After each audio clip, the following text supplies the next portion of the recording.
טוב, אז קיבלתי כבר הקדמה. אני הולך לדבר על איך אנחנו משתמשים במונגו לצד הסטייט של פלינק, בעיקר בשביל למנוע כל מיני בעיות שהיו לנו, או יותר נכון אתגרים שהיו לנו כשהתחלנו להטמיע את פלינק. אנחנו בעצם פלטפורמה שעוזרת לאפליקציות להגדיל את האינגייג'מנט בהם. איך אנחנו עושים את זה? אנחנו יודעים לנתח את השימוש של, בעצם את תבניות השימוש של משתמשים במוצר, להבין מה הצעד הבא שהם אמורים לעשות במוצר בשביל להגדיל את האינגייג'מנט, ולהפעיל כל מיני אוטומציות עליהם בעצם בשביל לדחוף אותם לעשות את הפעולה הזאת. ברוב המקרים המטרה זה בעצם להגדיל קונברז'ן, לגרום ליותר משתמשים להתחיל לשלם, או מהצד השני למנוע בעצם משתמשים להפסיק לשלם. אז בואו רגע, נגיד ואני ואתם עובדים באיזושהי חברה דמיונית, וה-use case שלנו הוא כזה, יש לנו בעצם לקוח ששולח לנו איבנטים, איבנטים של שימוש על המוצר, וחלק מהאיבנטים נראים ככה, בעצם איבנטים שמראים לנו פשוט מידע סטטי על המשתמש, לדוגמה השם שלו, מה הפלן שלו במוצר, במקרה הזה זה אני, ואני בפרי פלן, אני לא משלם על המוצר, ואיבנטים אחרים נראים ככה, בעצם מתארים usage. במקרה הזה זה אותו user, שימו לב, user ID זהה, שמשתמש בפיצ'ר happy. אז מה אנחנו היינו רוצים לעשות? נגיד וניתחנו בחברה שלנו את המידע של הלקוח הזה, והגענו למסקנה שאם user משתמש בהפי יותר מ3 פעמים, או לפחות 3 פעמים, והוא נרשם החל מ-2020 והפלן שלו הוא free, אנחנו נרצה בעצם לנסות לדחוף אותו למחירה. זה נותן איזושהי אינדיקציה, נגיד וניתחנו את המידע, כן? נותן איזושהי אינדיקציה מאוד חזקה לזה שהוא עומד לקנות את המוצר, ואנחנו נרצה לעשות לו איזו דחיפה, לגרום לו בעצם באמת לקנות את המוצר. שימו לב שבשלב, כשאנחנו מקבלים את המידע על ה-usage, אין לנו את כל המידע הסטטי, לדוגמה מתי הוא נרשם או באיזה פלן הוא, בקונטקסט של ההודעה הזאת.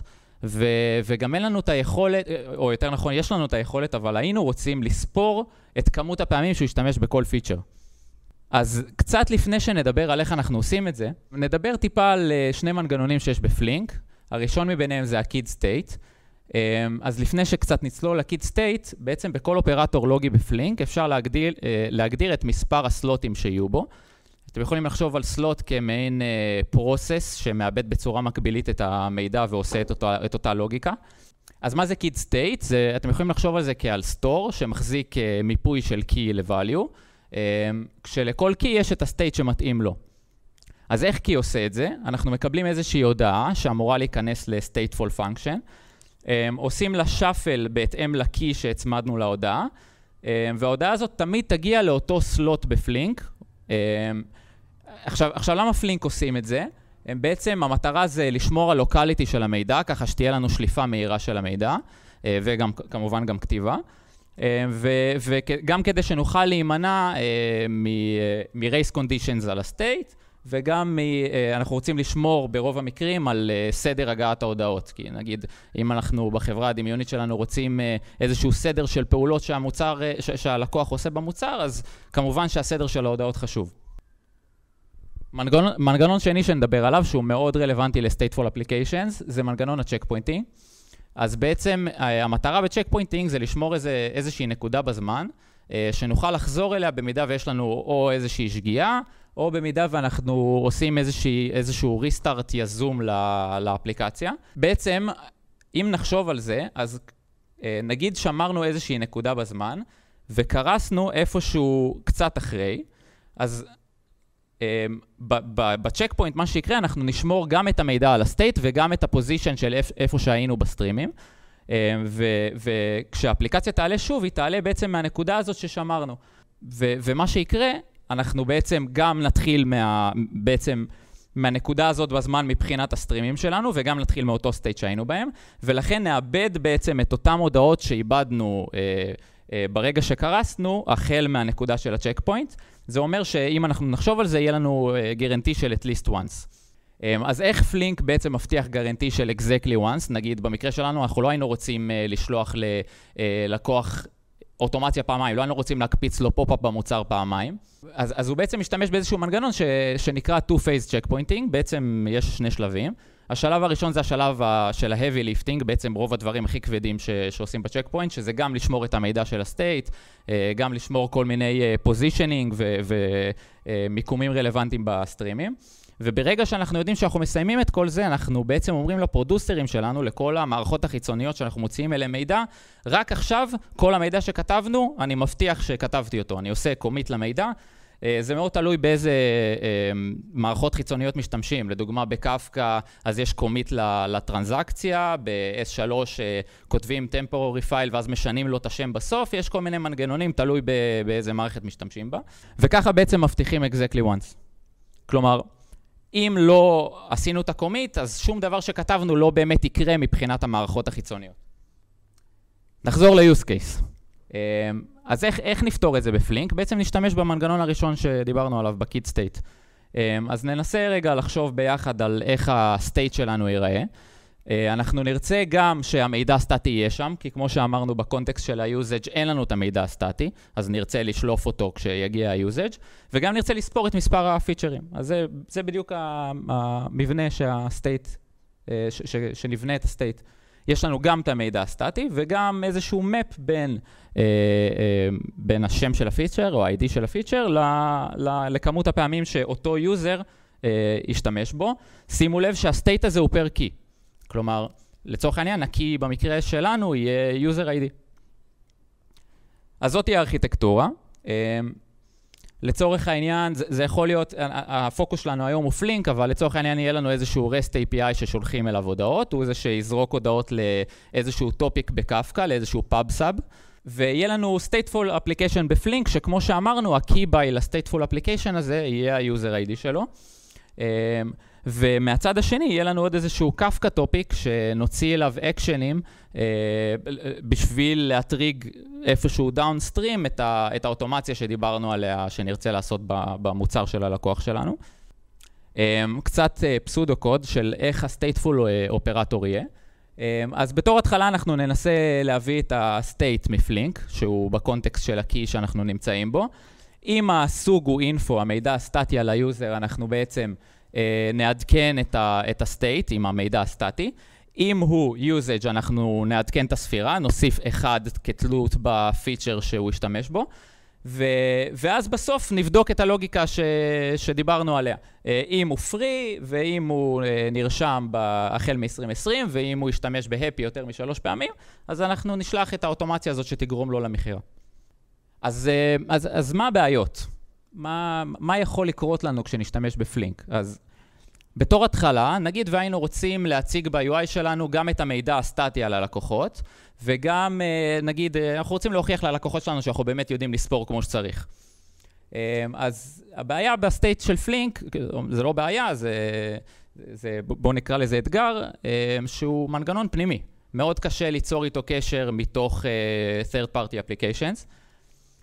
הבעיה השנייה, שזה כאב רציני, אם אנחנו נרצה, נגיד, לא יודע, יום אחד החלטנו שאנחנו נרצה גם לשמור את המדינה שממנה הלקוח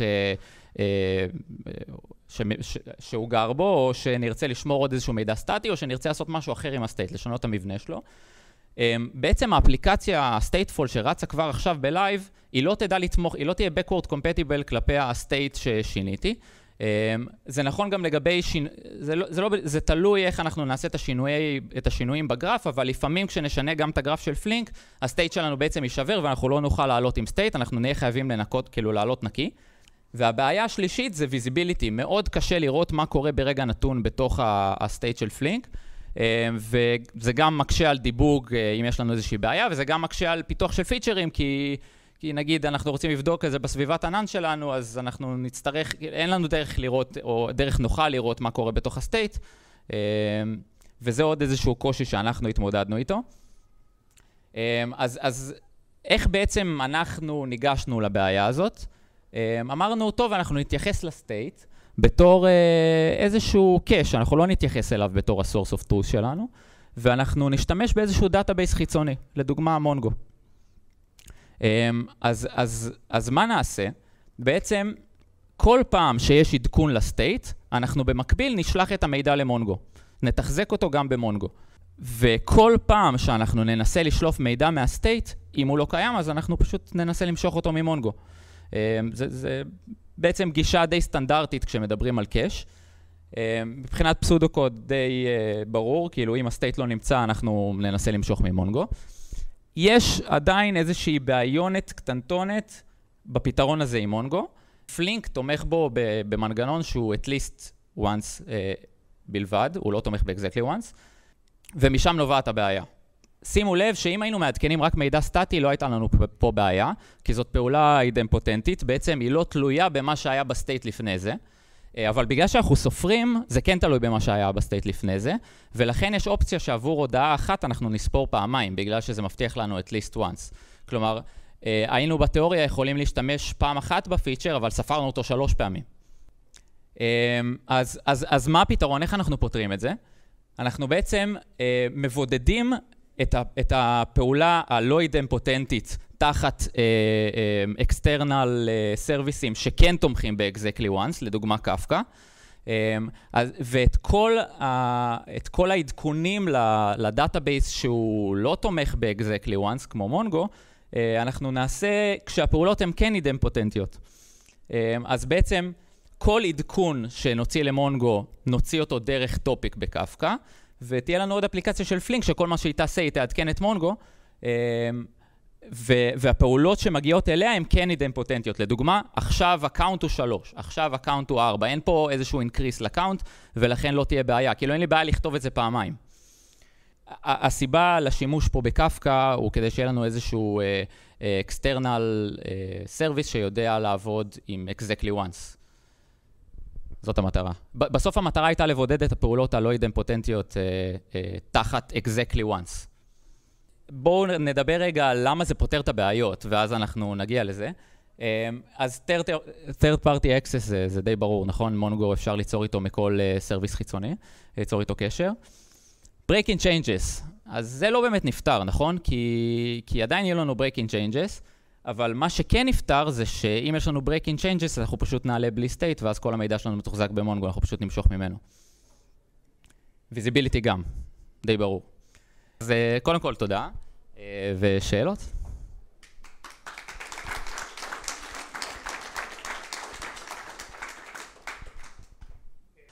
אז איך קוראים לך, סליחה? אסף אמר שהיינו יכולים גם להשתמש במנגנון הזה, כשאנחנו משתמשים בו בעצם בסטייט של פלינק כמו קאש, היינו יכולים גם לחסוך בסטורג' בסוף, כי לצורך העניין אנחנו משתמשים בו עם RocksDB, אז אנחנו יכולים לחסוך בסטורג' אם אנחנו נשים על הסטייט TTL. ואז אנחנו באמת מתייחסים אליו כמו קאש. אחרי כמה זמן שאנחנו לא ניגשים אליו, אנחנו בעצם מוחקים אותו מתוך הסטורג'. זה מה שאסף אמר. אז השאלה הייתה, אם ה-user info, המידע הסטטי, אם הוא יושב נגיד באיזשהו דאטאבייס חיצוני, אז מה הייתי עושה? אז יש כמה דרכים, או שעושים איזשהו, נקרא לזה batch job חיצוני, כמו Airflow שמושך מתוך הדאטאבייס באיזשהו cadence מסוים, או יותר נכון את השינויים מהדאטאבייס, ומזרים את זה כאיבנטים. או שיש כל מיני זה מאוד תלוי בדאטאבייס, אבל יש כל מיני קונקטורים של פלינק שיודעים לעשות את זה לבד. זה מאוד תלוי בדאטאבייס, או במקור החיצוני. אז השאלה הייתה, האם אנחנו מחכים לכתיבה למונגו, לצ'ק פוינט, בעצם כאילו, האם זה קורה בקיידנס של הצ'ק פוינט? התשובה היא לא, בגלל שמונגו DB הוא at least once, הוא מחכה, זה תלוי בהגדרות שהגדרת בקונקטור, אבל הוא מחכה למתי, תלוי בסרשולד שהגדרת, למספר ההודעות שהגדרת או לזמן שהגדרת, המינימום מביניהם, ואז הוא עושה את הכתיבה, ובדיוק בגלל זה זה at least once, כי הוא לא משתמש במנגנון של הצ'ק פוינט. אז אני אסביר. השאלה הייתה למה הסברתי שיש בעיה עם ספירה פעמיים. אז בגלל שזה at least once, מה שיכול לקרות, אם אנחנו נעלה עם האפליקציה, לדוגמה כמו שאמרתי, עכשיו עשינו deployment שהוא בלי state. אז ה-state הוא נקי. עכשיו, נגיד ועשיתי את ה-deployment, הוא לא בהכרח היה על ה-check point, הוא היה איפשהו באמצע. ואז בתיאוריה איבדתי בעין כמה הודעות, כבר איבדתי כמה הודעות, וכבר כתבתי בתיאוריה למונגו שספרתי אותם, ועדיין לא הגעתי לצ'ק פוינט הבא. אז השאלה הייתה למה בכלל אני צריך את המונגו. הסיבה היא בשביל לפתור את כל הבעיות שדיברתי עליהם, או האתגרים שדיברתי עליהם מקודם. גם ה-third party access, גם ה-breaking changes בסטייט, זאת הסיבה שאני משתמש במונגו. לא כי אני צריך אותו בשביל לפתור את הבעיה, אלא כי אני צריך אותו בשביל לפתור כל מיני בעיות שיש בפלינק, או יותר נכון בשימוש בפלינק, שאנחנו נתקלנו בהם. יש עוד הרבה דרכים לפתור את זה, כן? אפשר לעשות איזשהו ג'וב שעושה בוטסטראפ לכל המידע הזה. אפשר לעשות, יש עוד הרבה דרכים, כן? אני רק תיארתי פה דרך אחת בסדר? אז השאלה הייתה בעצם איך המנגנון בוטסטראפ נקרא לזה עובד פה. אז זה בדיוק היופי בפתרון הזה שאין צורך במנגנון בוטסטראפ, בגלל שכשאנחנו עולים עם סטייט נקי, אנחנו נמשוך ממונגו. זה הבוטסטראפ שלנו. כאילו, כשמגיעה לנו הודעה, אז אנחנו פשוט נמשוך אותה ממונגו. אז השאלה הייתה כמה זה רגיש, מבחינת ה-breaking changes, ממה שאנחנו חווינו זה מאוד רגיש. ברגע שמשנים אפילו משהו שהוא נקרא לו optional, הוא נשבר. יש כל מיני פתרונות לזה גם בפלינק, מבחינת המבנה של הסטייט. אפשר לעשות סיריליזטור קסטום כזה, שיודע לתמוך ב-Backward Compatible Changes, ואז הסטייט באמת לא נשבר, אבל זה עוד זמן, כאילו, יש, לכל זה טרייד-אופים. אז זה בדיוק החוזק דווקא בפתרון הזה. השאלה הייתה, אם יש לי מידע אדיר בדאטה, האם עכשיו אני נטחן בעצם בריסורסים כשאני עולה בלי סטייט? אז התשובה היא לא, כי כל הרעיון בפתרון הזה זה שרק כשמגיע לי איבנט ואני צריך את הסטייט, אז אם הוא לא קיים בסטייט אני מושך אותו ממונגו. אני לא צריך לחמם איזה משהו בבאץ' גדול. זה כל החוזק בפתרון. וזה גם אגב החיסרון בעיניי לעשות איזשהו bootstrap application שבאמת כמו שאתה אומר טוען את הכל ומחמם את הסטייט.